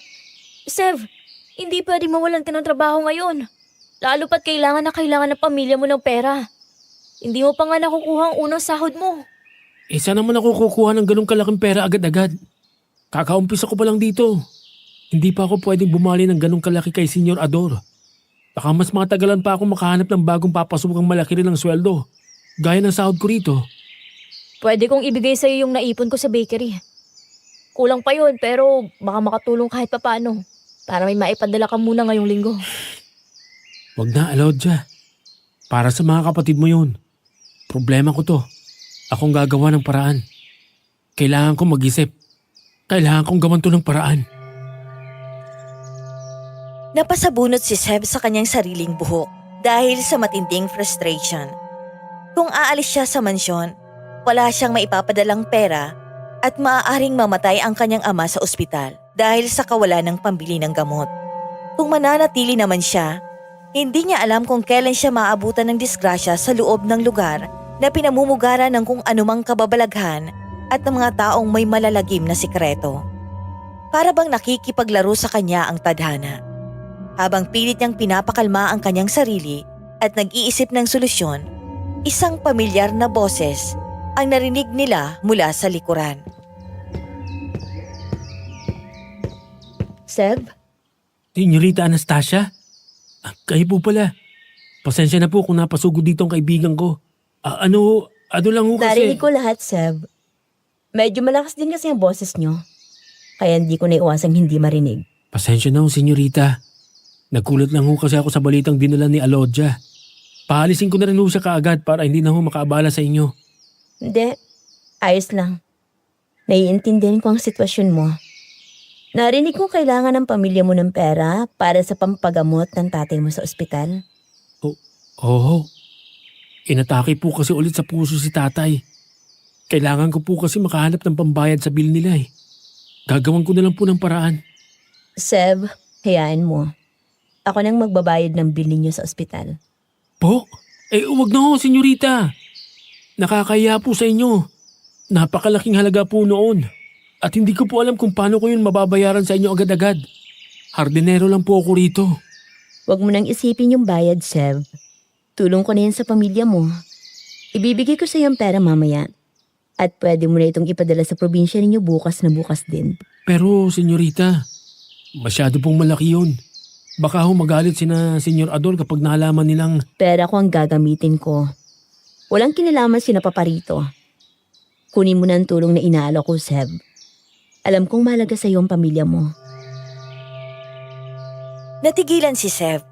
Hindi niya inaasahan ang ganitong kabaitan mula kay Anastasia. Lalo na't alam niyang may sariling mabigat na problema ang dalaga. Nagkatinginan sila ni Alodia na tila hinihikayat siyang tanggapin ang alok ng kanyang amo. Wala nang pag-aalinlangang naiwan sa puso ni Seb. Nilamo na ng pangangailangan ng kanyang pamilya ang kanyang takot para sa sariling buhay. Sa pagkakataong ito, naging malinaw sa kanya na hindi na siya pwedeng tumakbo palayo. Kailangan niyang manatili sa mansyon, hindi lang para sa trabaho, kundi dahil may malaking utang na loob na siya ngayon sa babaeng unti-unting kumukuha ng kanyang atensyon at damdamin. Sa pagkakataong yun, nangako siya sa sarili niya na anumang panganib ang dala ng pamilyang De Luna, haharapin niya yon bilang kapalit ng buhay ng kanyang ama. Senyorita Anastasia. Seb, nakabalik ka na pala galing sa bayan. Oo. Naipadala ko na ho kaagad yung pera kay nanay sa probinsya. Wala na ho akong masabi. Ang laki ho ng pasasalamat ko sa inyo, senyorita. Utang ko po sa inyo ang buhay ng tatay ko. Walang anuman, Sev. Masaya ako nakatulong ako sa pamilya mo. Kumusta na raw ang kalagayan ng tatay mo? Sabi po ni nanay nung makausap ko siya sa landline. Stable na raw si tatay. Nabigyan na rin daw po agad ng mga kailangang gamot dahil nagbayad na kami ng malaking paunang halaga. Babayaran ko ho ito, senyorita. Kahit na matagal ako magtrabaho ng walang sweldo rito sa mansyon. Ayos lang ho sa akin. Basta makabawi lang po ako sa kabutihan nyo. Hindi mo kailangang gawin yun, Sev. Tulong ko talaga yun sa inyo. Hindi mo kailangang maging alipin ng mansyong ito habang buhay para lang makabayad. Kahit na ho. Hindi po ako sanay na tumatanggap ng ganyang kalaking halaga nang walang ginagawang kapalit. Sabihin nyo lang po kung anong pwede kong gawin para sa inyo. Gagawin ko nang walang pag-aalinlangan. Sigurado ka ba yan sa sinasabi mo, Sev? Handa kang gawin ang lahat bilang kapalit ng buhay ng tatay mo? Oo, kahit ano po. Pangako ko ho yan sa inyo. Hinding-hindi ko ho tatalikuran ang utang na loob ko sa pamilya nyo. Sige. Kung ganun, sumunod ka sa akin sa quarter si Mandencio. Hinihintay niya tayo doon. May mga bagay kaming kailangang ipaliwanag sa'yo ngayon din. Walang pag-aalinlangang sumunod si Sev kay Anastasia. Magaan ang kanyang pakiramdam dahil sa wakas ay ligtas na ang kanyang ama mula sa bingit ng kamatayan. Sa isip-isip niya, kahit nautusan pa siya nitong maglinis ng buong mansyon ng mag-isa mula umaga hanggang gabi, ay maluwag niya itong tatanggapin. Wala siyang kaalam-alam na ang binitiwan niyang pangako ay may napakabigat na kapalit. Pagdating nila sa quarters ng mga katiwala, nadatnan nila si Mang Dencio na nakaupo sa isang lumang silya. Seryosong nagpupunas ng kanyang matalim na itak. Wala ang palaging nakangiting mukha ng matanda. Napalitan ito ng isang madilim at seryosong ekspresyon. Sinara ni Anastasia ang pinto at pinaupo si Sev sa kabilang silya.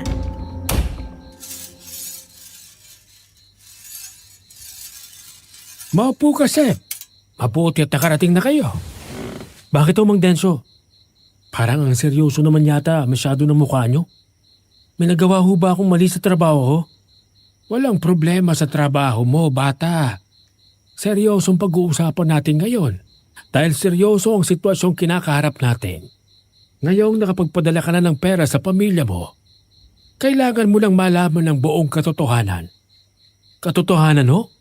Tungkol saan? Tungkol sa pamilya namin, Sev. At sa mismong mansyong ito na pinagtatrabahuhan mo, oras na para malaman mo kung bakit hindi kami makaalis dito. Naalala mo ba yung puntod na nakita mo sa likuran noong unang araw mo rito? Yung may malaking rehas na bakal na tinanong mo sa akin kung para saan? Oo, yung sinabi niyo huwag kong lalapitan at huwag na huwag kong pakikialaman kahit kailan. Ang puntod na yon ay para sa lola ni Anastasia. At ang rehas na bakal na nakapalibot doon, hindi lang yun hanggang sa ibabaw. Umaabot yun hanggang sa ilalim ng lupa. Hanggang sa ilalim ng lupa? Para sa ano? Bakit kailangang ikulong ng gano'n ang isang patay? Dahil hindi siya ordinaryong patay, Seb. Aswang ang lola ni Anastasia. At tuwing sasapit ang gabi, bumabangon siya mula sa hukay niya para maghanap ng biktima. Nanlaki ang mga mata ni Sev at halos hindi siya makapagsalita sa narinig. Bumilis ang tibok ng kanyang puso habang pilit na inuunawa ang mga salitang lumabas sa bibig ni Mang Dencio. Para sa isang taong lumaki sa probinsya, pamilyar siya sa mga kwento tungkol sa mga aswang, tikbalang at kapre. Pero palagi niya itong itinuturing na mga kwentong kutsero lamang na ginagamit panakot sa mga bata. Ang marinig ito mula sa mga taong nasa harapan niya at ang ideyang nakatira siya sa iisang bakuran kasama ang isang totoong halimaw ay nagdala ng matinding kilabot sa buong katawan niya. Biglang nagkonekta sa utak niya ang lahat ng mga naranasan niya noong mga nakaraang gabi. Aswang? Mang Dencio, pinagloloko niyo ba ako? Hindi ho totoo yung mga aswang. Panakot lang ho yan ng mga matatanda. Totoo sila, Seb. Ikaw na mismo nakarinig ng mga tunog mula sa labas ng kwarto mo nitong mga nakaraang gabi, hindi ba? Yung pagaspas ng malalaking pakpak, yung pag-angin na parang halimaw, At yung mga mabibigat na yabag sa lupa. Lola ho ni Anastasia yun? Siya yung lumilipad sa itaas ng mansyon tuwing gabi? Hindi si Lola yun. Pero totoong isinumpa ang pamilya namin. Ang bawat panganay na babae sa aming lahi ay kailangang manahin ang pagiging aswang ng aming ninuno. At ako ang susunod sa linya ng sumpang yun. Ibig yung sabihin, magiging aswang din kayo, senyorita? Mamamana niyo yung sumpa ng lola niyo? Hindi ko pa tinatanggap ang sumpa. Kaya hindi pa ako nagiging ganap na aswang.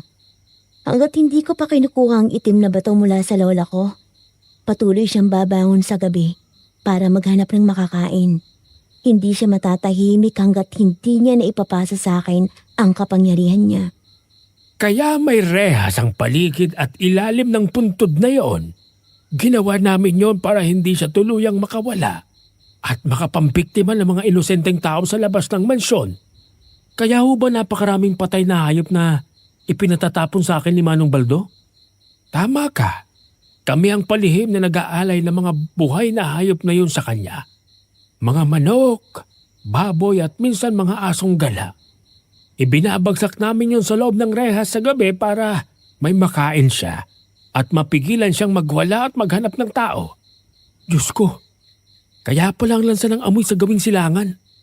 Totoo ngang sinasabi ng mga taga-baryo na may kakaiba sa inyo. Pinamumugaran ng halimaw ang lugar na to.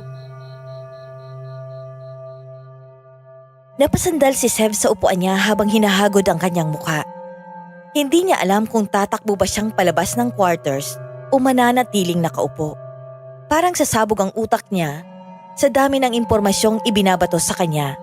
Ang mga inosenteng baboy at aso na palagi niyang itinatapon ay kinain pala ng lola ni Anastasia para lang maprotektahan ang baryo. At si Anastasia, ang babaeng lihim niyang nagugustuhan, ay nakatakdaring maging isang halimaw. Wala na siyang masabing iba kundi ang umiling habang nakatitig sa dalawa. Pero hindi pa raw natatapos ang mga pasabog ni Mang Densyo. May isa pang malaking katanungan na matagal nang gumugulo sa isip ni Sev mula pa nang marinig niya ang usapan sa sala. Pero teka lang ho, narinig ko yung usapan nun ni na Senyorito Marcial at Senyor Ador. May binabanggit ho silang proteksyon at utang na loob. Hindi ba, senyorita? Ang pamilya ni Marcial ang pinagmula ng sumpa sa aming ninuno, Sev. Silang nagbigay nito sa amin maraming dekada nang nakakalipas. Yun ang katotohanang hindi ko maikwento sa iyo nung una tayong magkausap tungkol dito. Sila ang sumumpa sa inyo? Eh bakit sa kanila kayo humihingi ng tulong? Hindi ba dapat silang pinapalayas nyo rito? Dahil sila lang din ang may kakayahang bumawi nito, Seb. Ganun ang patakaran sa itim na mahika. Kung sino ang nagbigay, siya lang din ang pwede magtanggal. Nakipagkasundo si Senyor Ador kina Marcial. Ipapakasal si Anastasia kay Marcial para tuluyan na raw tanggalin ang sumpa sa pamilya de Luna. Ganun ba yun? Kapag kinasal si Senyorita kay Marcial, magiging normal na ulit ang pamilya nila at hindi na sila magiging aswang? Yan ang akala ng papa at mama ko nung una. Paniwalang-paniwala sila na ililigtas kami ni Don Alberto. Pero nalaman namin ang totoo nang palihim kaming mag-imbestiga. Wala silang balak na bawiin ang sumpa, Sev. Ano pong ibig niyong sabihin? Lolokohin lang nila kayo sa kasunduan? Higit pa doon ang gagawin nila. Mga aswang din ang pamilya ni Marcial, Seb. At hindi lang basta aswang. Sila ang pinakamatandang angkan ng mga aswang sa buong probinsyang ito. Sila ang nagkokontrol sa iba pang mga halimaw sa labas ng bayan. Ano? Mga aswang din sila? Di sana, kinain na rin nila kayo rito nung palang. Hindi ganun kasimple. Ang totoo nilang plano sa gabi ng kabilhugan ng buwan, sa mismong gabi ng kasal ni na Anastasia at Marcial, ay gawing aswang ang buong angkan ng mga diluna sa pamamagitan ng isang ritual. Gusto nilang sakupin ang buong pamilya bilang paghihigante. Paghihigante? Bakit naman ho sila maghihigante kung sila na nga itong nagbigay ng sumpa? Dahil ang ninuno namin ang nakapatay sa pinuno ng kanilang angkan noon. Matagal na panahon ang nakalipas. Isang matapang na dilunang lumaban sa pinuno nila at napugutan nito ng ulo. Dahil doon, humina ang buong lahi ni na Marcial at kinailangan nilang magtago sa anyong tao ng matagal na panahon. Gusto nilang ibalik ang lakas nila sa pamamagitan ng pagkuha sa dugo ng mga diluna bilang tanda ng kanilang pagbawi. Kapag naging aswang ang buong pamilya nila Anastasia, magiging mga alipin nila ang mga amo natin. Para bang pinagbagsakan ng langit at lupa si Sev.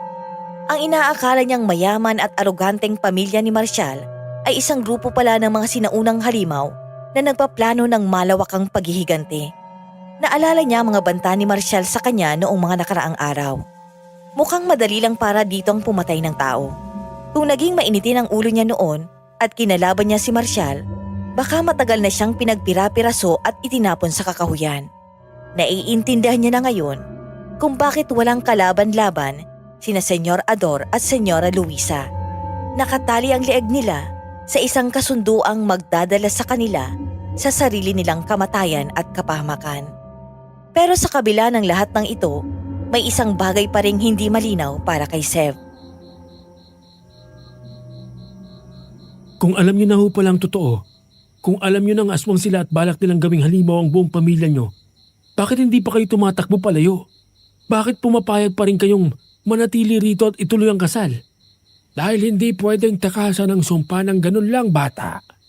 Kahit saan sila magtago, susundan at susundan sila ni Marshall dahil nakakonekta na ang dugo nila sa isa't isa mula pa noong unang ritual. Isa pa, matagal na kami nagpapanggap na sumusunod lang sa gusto nila dahil may sarili rin kaming plano. Plano? Anong planong kaya niyong gawin laban sa isang buong angkan ng mga aswang? Iilan lang ho kayo rito sa mansyon. Ako, hindi lang ako isang ordinaryong katiwala at all-around boy dito, Seb. Isa akong manunugis. Matagal ko nang pinag-aaralan ang galaw ng mga aswang.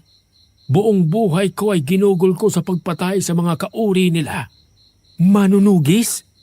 Kaya ho ba kayo gumagawa ng napakaraming matutulis na kawayan sa likod ng quarters natin? Tama. Mga patibong yon na may halong orasyon. Lilipulin namin ang mga aswang sa angkan ni Marshall. Papatayin namin silang lahat dito mismo sa mansyon pagdating ng gabi ng kabilugan ng buwan. Kapag nagtipon-tipon sila para sa kasal, isang malaking labanan ho yung pinaplano nyo. Isang gyera sa loob ng mansyon. Pero paano si Senyorita Anastasia? Hindi ba't itutuloy ni Marshall ang ritual ng kasal sa gabing yun? Doon ka papasok, Sev. Kailangan namin ng tulong mo. Tulong ko? Senyorita, hardinero lang ho ako. Hindi ho ako marunong umawak ng sandata para pumatay ng aswang gaya ni Mang Densyo. Baka mamatay lang ho ako nang wala sa oras kung isasabak niyo ako sa laban. Hindi mo kailangang lumaban, Sev. May iba kaming kailangan mula sa iyo. Isang bagay na ikaw lang ang makakagawa sa ngayon. Dahil ikaw lang ang nag-iisang lalaki rito na walang kinalaman sa pamilya namin at sa mga aswang. Ano ho yun? Sabihin niyo na ho ng diretsahan para hindi na ako kinakabahan ng ganito eh. Kailangan mong magpakasal sa akin. Biglang tumigil ang pag-ikot ng mundo ni Sev. Napatitig siya ng diretso sa mga mata ni Anastasia. Umaasang binibiro lang siya nito, pero nanatiling seryoso at malungkot ang mukha ng dalaga. Gusto niyang matawa pero walang lumalabas na tunog sa kanyang lalamunan. Ang babaeng lihim niyang pinapangarap ay inaayos siyang magpakasal.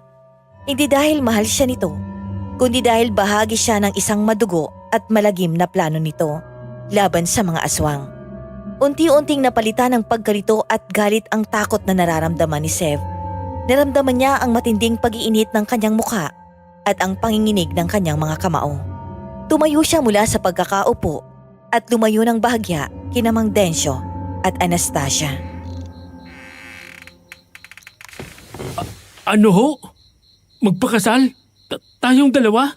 Senyorita, pinagloloko niyo ba talaga ako? Seryoso ako, Sev. Kailangan nating magpakasal ng palihim bago sumapit ang kabilugan ng buwan. Bago ang itinakdang araw ng kasal namin ni Marshall. Bakit ho ako? At bakit natin kailangan gawin yun? Para saan? Para hindi magkaroon ng bisa ang pakikipag-isang dibdib ni Marshall kay Anastasia. Ganon ang patakaran sa ritual ng mga aswang. Kapag nakatali na sa ibang lalaki, sa mata ng Diyos at ng batas si Anastasia, Mababali ang kapangyarihan ng ritual ni Marshall. Hindi niya magagawang aswang ang pamilya ni Luna kahit anong gawin niya. Teka lang, kaya ba ninyo binayaran agad-agad ang bill sa ospital ng tatay ko? Para hindi ako makahindi? Para pumayag ako sa gusto niyo dahil may utang na loob ako sa inyo? Sev, makinig ka muna. Hindi yun ganun. Nilinlang niyo ako eh. Ginamit yung pagiging desperado ko para mabili niyo ako.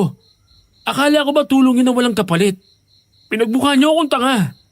At binili niyo ang buhay ko nang hindi ko man lang alam. Hindi ko ginustong gawin to, Sev. Maniwala ka.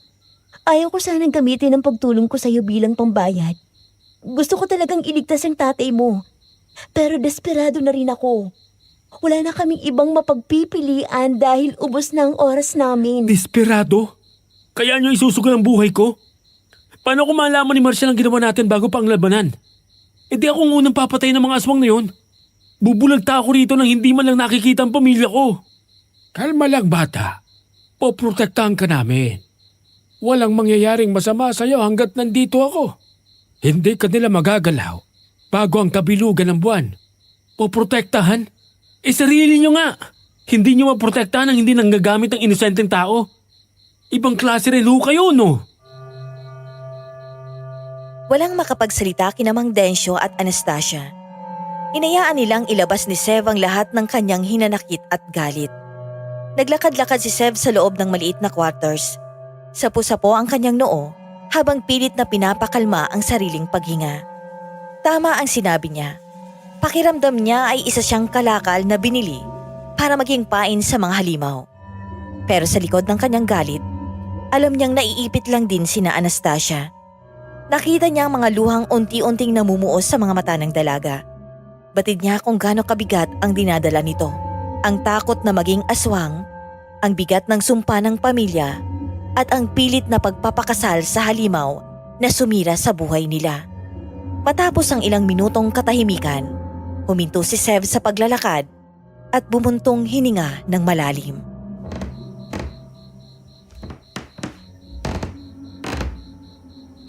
Sev, nagmamakaawa ako sa iyo. Ikaw na lang ang nag-iisa naming pag-asa. Kung hindi mo to gagawin, buong pamilya ko ang mamamatay at magiging halimaw, kabilang ng mama at papa ko. At ako isasakripisyo nyo para iligtas ang sarili nyo? Ayos din kayo, no? Hindi ka mamamatay, Sev. Pangako ko yan sa iyo. Ibubuwis ko ang sarili kong buhay bago kanila galawin.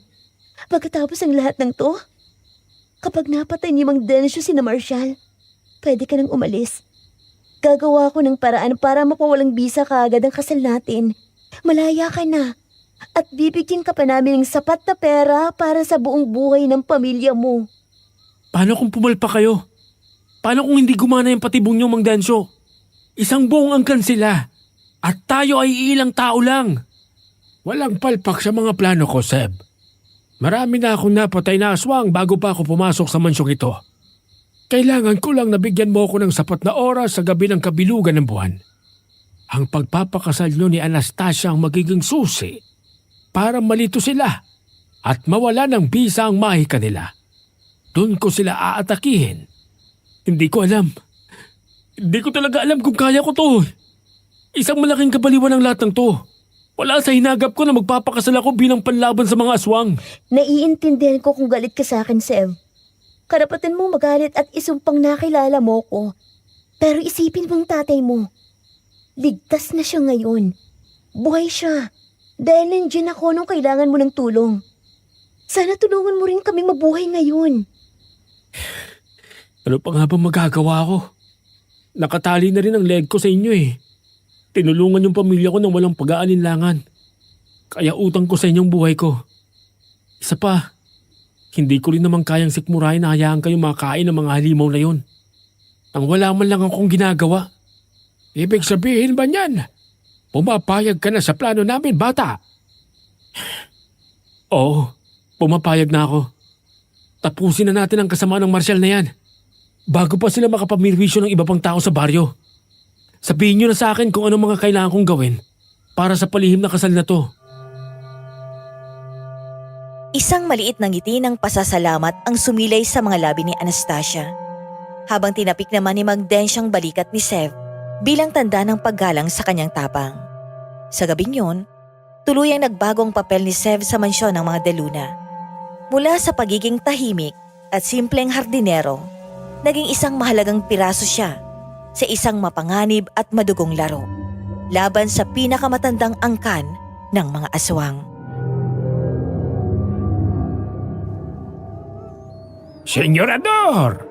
Senyor Luisa, nasaan ang anak nyo? Oras na para simulan ang ritual ng kasal.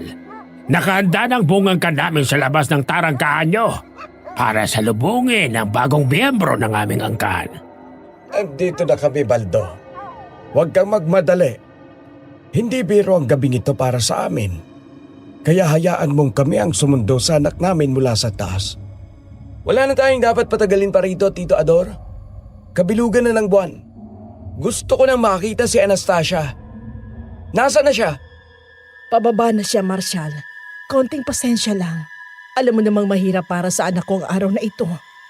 Senyorito Marshal, gusto nyo po ba ng maiinom habang naghihintay? Ako na po ang kukuha sa kusina. Huwag na, Baldo. Dugo ng mga De Luna ang gusto kong matikman ngayong gabi. Hindi ang basurang alak nila. Siguraduhin mo lang na nakabantay ang mga tauhan natin sa paligid. Walang pwedeng makatakas.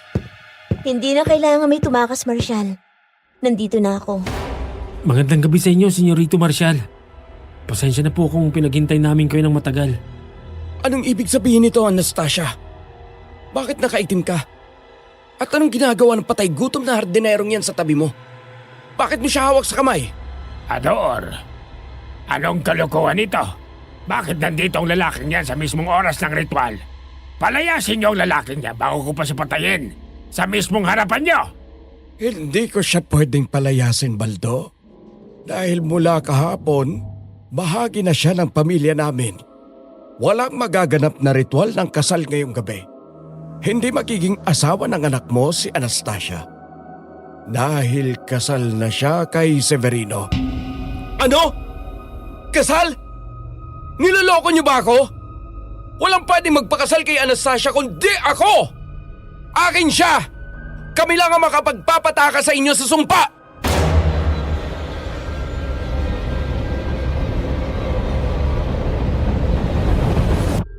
Parang sumabog na bomba ang mga salitang binitawan ni Senyor Ador sa loob ng malawak na sala ng mansyon. Namula ang mukha ni Marshal at umugong ang isang mahaba at nakakakilabot na angil mula sa lalamunan nito. Hindi ito makapaniwala sa kanyang narinig. Pilit nitong pinakikiramdaman ang aura ng dalaga at nang mapagtanto nitong totoo ang sinabi ni Senyor Ador na nakatali na ito sa ibang lalaki sa mata ng batas at ng simbahan, nanginig ang buong katawan nito sa matinding galit. Ang sumpang matagal nilang iningatan para kontrolin ng mga De Luna ay tuluyan ng mawawasak. Wala nang bisa ang kanilang mahika kay Anastasia. Sa sobrang puot ni Marshal, biglang nagbago ang itsura nito. Humiwalay ang mga balat nito sa muka at bumuka. Humaba ang mga kuko at lumabas ang matatalim na pangil na tila sa isang mabangis na aso. Ang nasa harapan nila ngayon ay isang ganap na halimaw.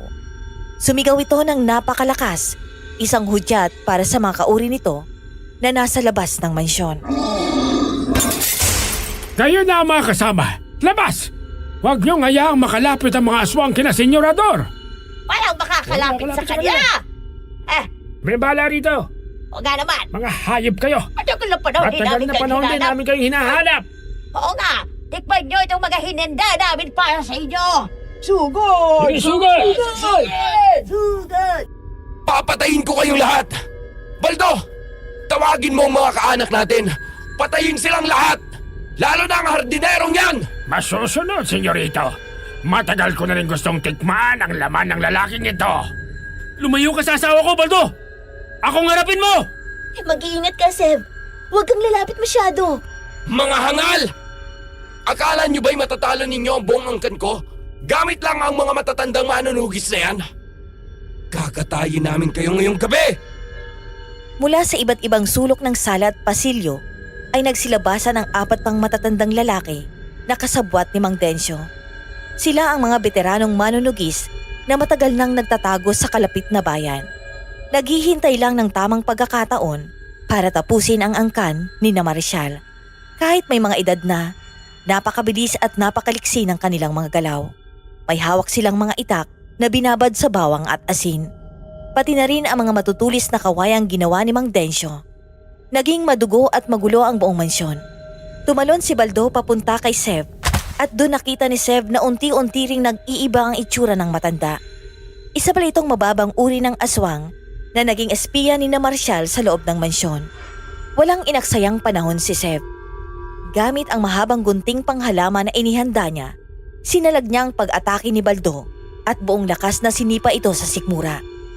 Samantala, si Mang Densyo at ang mga kasamahan nito ay pinalibutan sina Marcial at Don Alberto. Pilit na lumalaban ang mga halimaw, pero masyadong sanay ang mga manunugis. Bawat iwas ni Marcial ay sinusundan ng saksak mula sa mga tulos na kawayan. Ang kanyang mga kuko ay walang binatbat sa pinagsamang puwersa at diskarte ng mga veterano. Hayop ka, Baldo! Sinasabi ko na nga ba't halimaw ka rin eh! Ang kamay ko! Walang hiya kang bata ka! Ako nagtatapo sa matandang ito, Seb! Para ito sa lahat ng mga inosenteng pinatay niya! Hindi niyo kami maubos! Babalik ang mga kasamahan namin at ubusin ang buong lahi niya! Anastasia! Hindi ka makakatakas sa akin! Matagal na ako nakatakas sa iyo, Marcial. At hindi ako magiging katulad ninyo! Umalingaw-ngaw ang sunod-sunod na sigaw at atungal mula sa mga aswang. Naputol ni Sev ang kamay ni Baldo gamit ang matalas na gunting. Bago tuluyang isinaksak ni Kabaste, isa sa mga manunugis, ang isang mahabang tulos sa dibdib nito. Bumagsak si Baldo sa sahig, nanginginig bago tuluyang naging abo. Sa kabilang banda, hindi na kinaya ni Don Alberto ang sunod-sunod na saksak mula kay Mang Densyo at sa dalawa pang manunugis. Isang malakas na taga sa leeg ang tumapos sa buhay ng bagong pinuno ng mga aswang na siya ring ama ni Marcial. Nang makita ni Marcial na bumagsak ang kanyang ama, nawala ito sa sarili at pilit na sumugod kay Anastasia. Pero bago pa man ito makalapit, buong tapang na humarang si Sev at isinaksak ang isang matalim na kawayan diretso sa puso ni Marcial. Napaatras ang halimaw, umubo ng maitim na dugo at bumagsak sa harapan nilang dalawa. Maging ang iba pa nilang mga kaanak na aswang ay pinatay din ng dire-diretso ni Mang Densyo at ng mga kasamahan nito. Ang sumpa at ang mahikang nakakonekta sa pamilya De Luna ay tuluyan ang naglaho nang sa wakas ay malipol din ang lahing nagbigay sa kanila ng pasakit na yon sa loob ng matagal na panahon.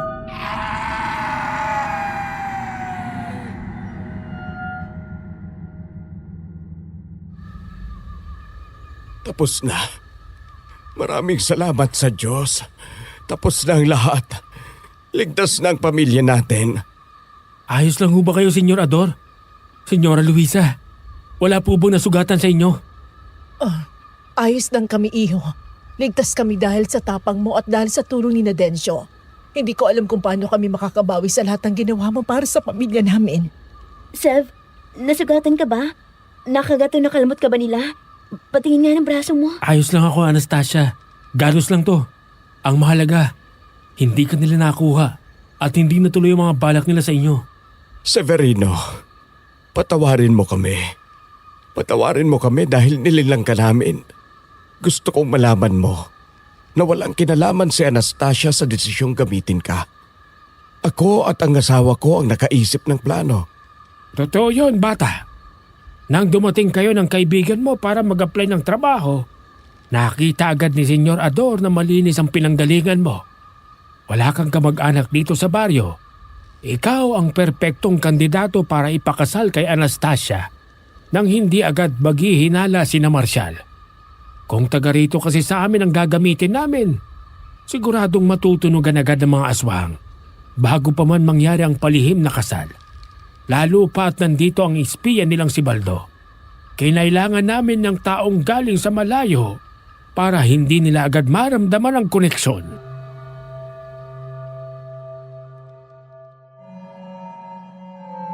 Napatitig si Sev kina Senyor Ador at Senyora Luisa. Unti-unting luminaw sa kanya ang lahat. Naiintindihan niya na ngayon kung bakit nung unang araw pa lamang na magkita sila ni Anastasia ay pilit na siyang pinapaalis ng dalaga. Gusto nitong iligtas siya mula sa madilim na plano ng sarili nitong mga magulang.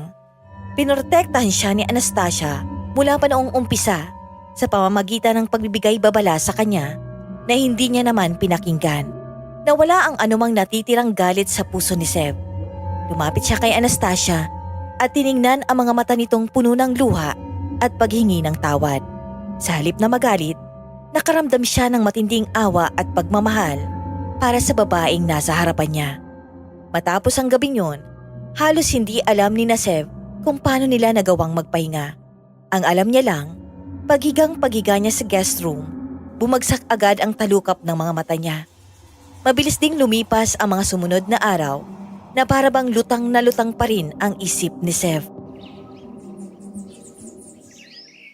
Seb, eto na mga papeles. Nakausap na ni Papa ang abogado namin. Pipirmahan mo na lang ito at mapapawalang bisa ng kasal natin. Gaya ng ipinangako ko sa'yo. Ang bilis naman yata ng abogado nyo. 3 araw pa lang nakakalipas mula nung gabi ng labanan. May papeles na agad. Gustong-gusto mo na ba talaga akong umalis dito? Ha? Hindi naman sa ganun. Gusto ko lang tuparin ang usapan natin. Malaya ka na, Seb. Ligtas ng tatay mo. At may inihanda na rin kaming pabuya para sa'yo. Na sapat para makapagpatayo kayo ng kahit anong kabuhayang gusto nyo sa probinsya. Pwede ka nang bumalik sa pamilya mo at mamuhay ng normal. Paano kung ayaw kong bumalik sa dati kong buhay? Paano kung gusto ko pang manatili rito? Seb, huwag ka nang magbiro ng ganyan. Alam kong galit ka pa rin sa nangyari. Ginamit ka namin. Ipinahama ka namin. Hindi mo na kailangang magpanggap na maayos ng lahat. Kunin mo na itong papeles at pirmahan mo na. Hindi ako nagbibiro, Anastasia. At hindi na ako galit. Naiintindihan ko na kung bakit nangyari ang lahat ng yun. Kung hindi dahil sa mga plano ng magulang mo, hindi ko makukuha yung perang pampagamot ng tatay ko. At higit sa lahat, hindi kita makikilala. Seb, ano bang sinasabi mo? Nakokonsensya na ako kaya ginagawa ko to. Hindi tamang itali kita sa isang kasal na napilitan ka lang naman pasukin. Napilitan ako dahil sa sitwasyon. Pero hindi ibig sabihin na hindi ko ginustong makasama ka. Nung una pa lang kitang makita dyan sa ilalim ng puno ng mangga, alam ko na sa sarili kong gusto kita. Hindi ko pipirmahan to.